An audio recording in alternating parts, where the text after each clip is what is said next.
Hello, and welcome to Introduction to Psychology. In this presentation, we will look at the topic of motivation.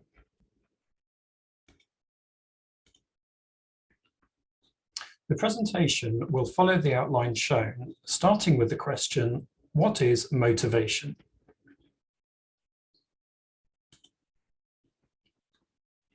In psychology, motivation can be defined as the process that starts, directs, and maintains goal-oriented physical and psychological activities.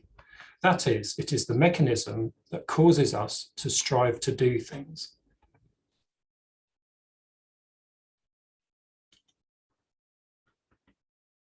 There are numerous theories of motivation.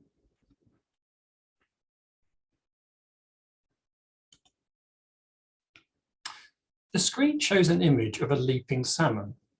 What do you think motivates this behavior?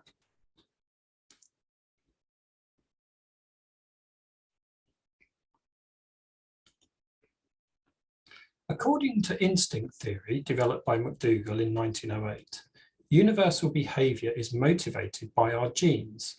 Instinct theory, or evolutionary theory, holds that genes predispose animals to engage in species-typical behaviors that are essential for the survival of that species. These fixed action patterns, which are unlearned and common to all members of a species, are called instincts. Examples of animal instincts include salmon returning to the same stream where they were spawned in order to mate.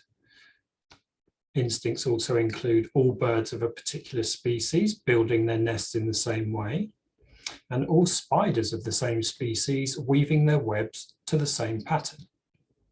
Examples of human instincts include the rooting reflex, where newborn infants turn their heads to find something to suck if their cheek is touched, and the grasping reflex, where newborn infants automatically grip anything placed in their palms.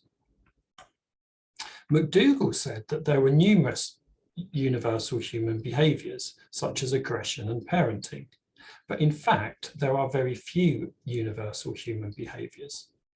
For example, while it is true that most humans look after their children, not all parents look after their children.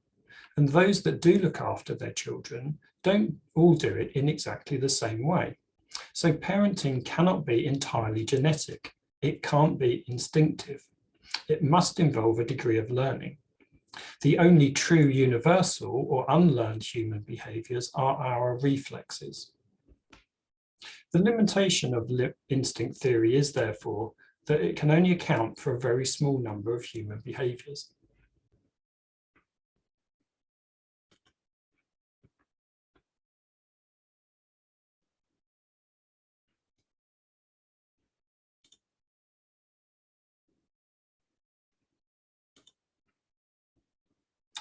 According to drive reduction theory, developed by Hull in 1943, behavior is motivated by bodily needs, such as the need for food, water, and warmth. Humans and other animals seek to maintain a state of equilibrium in the internal conditions of their bodies. That is, we strive to maintain constancy in our levels of nutrition, hydration, and warmth. This state of equilibrium is known as homeostasis. If we are deprived of food, water, or warmth, then this creates a drive, hunger, thirst, or coldness, which motivates us to engage in drive-reducing behaviors such as eating, drinking, or putting on clothes. Although doing a good job at accounting for some human behaviors, the limitation of drive reduction theory is that it can't account for behaviors that aren't linked to reducing bodily needs.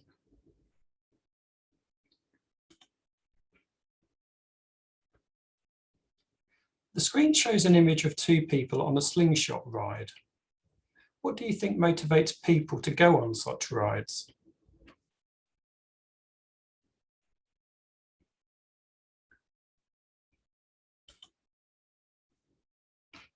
According to optimal arousal theory, behavior is motivated by the desire to achieve a satisfying level of mental stimulation.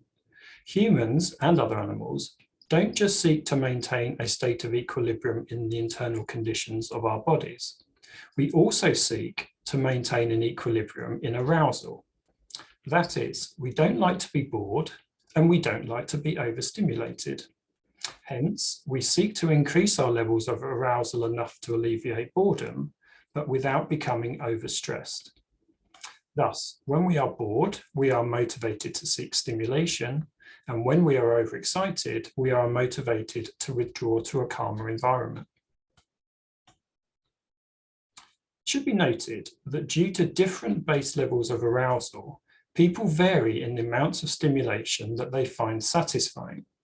Some people are naturally very alert, so they only need a little stimulation to be pleasantly excited.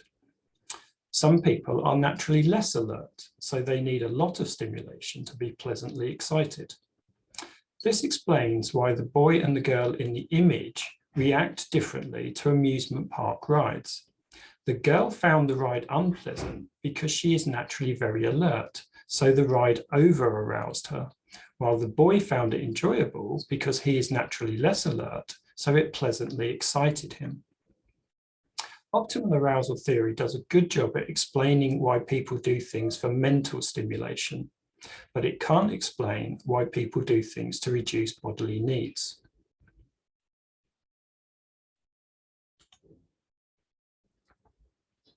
Incentive theory combines drive reduction theory with optimal arousal theory. Incentive theory holds that behavior is motivated by the desire to obtain rewards, and states that rewards can be either physiological, food, water, warmth, or psychological, pleasant mental stimulation.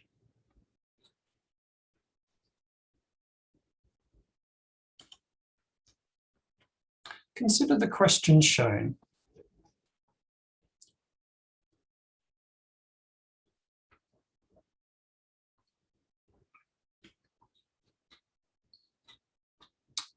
In this situation, the logical choice would be to go to Kay's Coffee.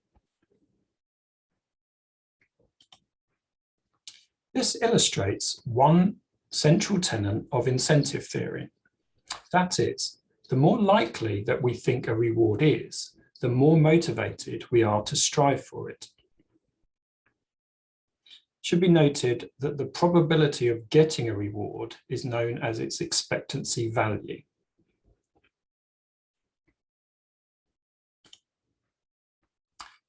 Now consider this question.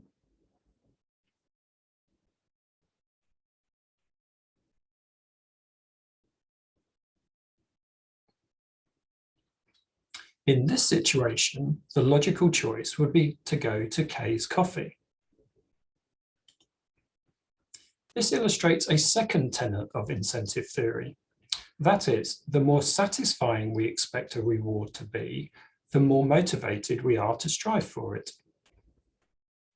It should be noted that the desirability of reward is known as its reinforcement value.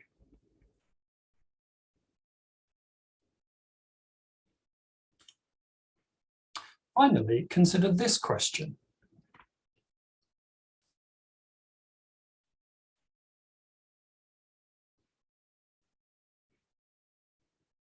In this situation, the logical choice would be to go to Jay's Juices. This illustrates a third tenet of incentive theory. That is, the more capable we think we are of obtaining a reward, the more motivated we are to strive for it. A judgment of how capable we think we are of doing something is known as a self-efficacy belief. A person who is confident that he or she could achieve a goal would have a high self-efficacy belief. A person who doubted that he or she could achieve a goal would have a low self-efficacy belief.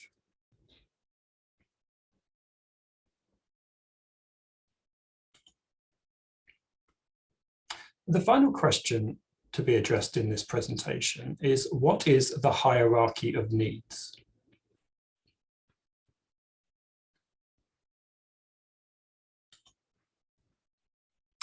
The hierarchy of needs is a categorization of the requirements for optimal and physical mental health, arranged in order of importance.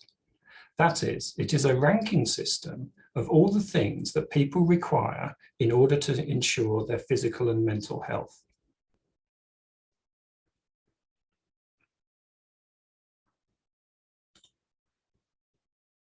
The hierarchy was originally formulated by Abraham Maslow in 1943, and it was revised in 1969.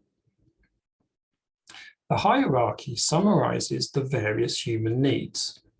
The strongest of these needs, which people strive for first, are shown at the bottom of the hierarchy, while the weakest of the needs, which people strive for last, are shown at the top.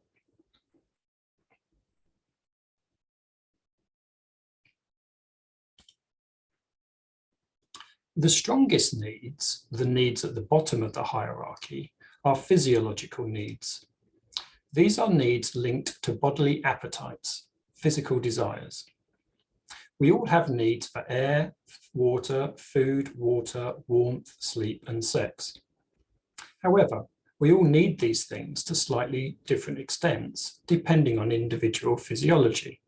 That is, some people need more sleep than others, some people need more food than others, etc., depending on their bodies. Physiological needs are very strong. We are highly motivated to satisfy them. If we do not satisfy them, we experience physical distress.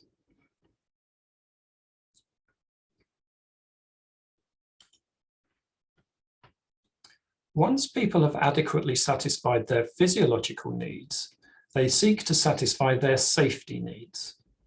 These are needs linked to feeling secure. We all have needs for shelter, money, employment, risk-free surroundings, order, and routine. However, we all need these things to slightly different extents, depending on our upbringings. That is, some people need order more than others, and some people desire risk-free surroundings more than others, depending on their childhood experiences. For example, a person raised in a poor household would be more worried about money than a person who was raised in a rich household. Safety needs are not as strong as physiological needs.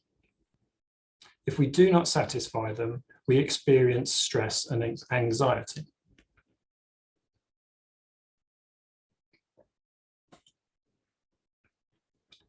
Once people have adequately satisfied their safety needs, they seek to satisfy their belongingness needs. These are needs linked to social connection. We all have needs for friends, family, romantic partners, and group memberships. However, we all need these things to slightly different extents. That is, some people need friends more than others, and some people need partnerships more than others, depending on upbringing. For example, someone with an avoidant attachment style would be less concerned with making friends than someone with a secure attachment style. Belongingness needs are not as strong as safety needs. If we do not satisfy them, we experience loneliness.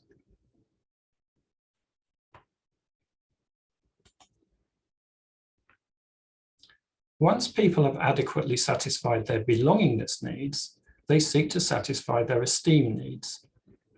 These are needs linked to gaining respect.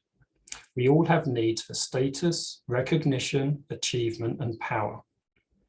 Esteem needs are not as strong as belongingness needs. If we do not satisfy them, then our self-esteem suffers.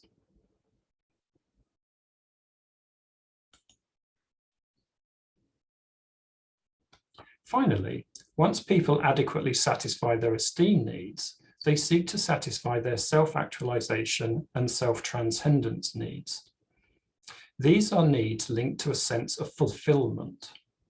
Self-actualizing is fulfilling one's personal potential, striving to be the best you can be, and following one's personal dreams.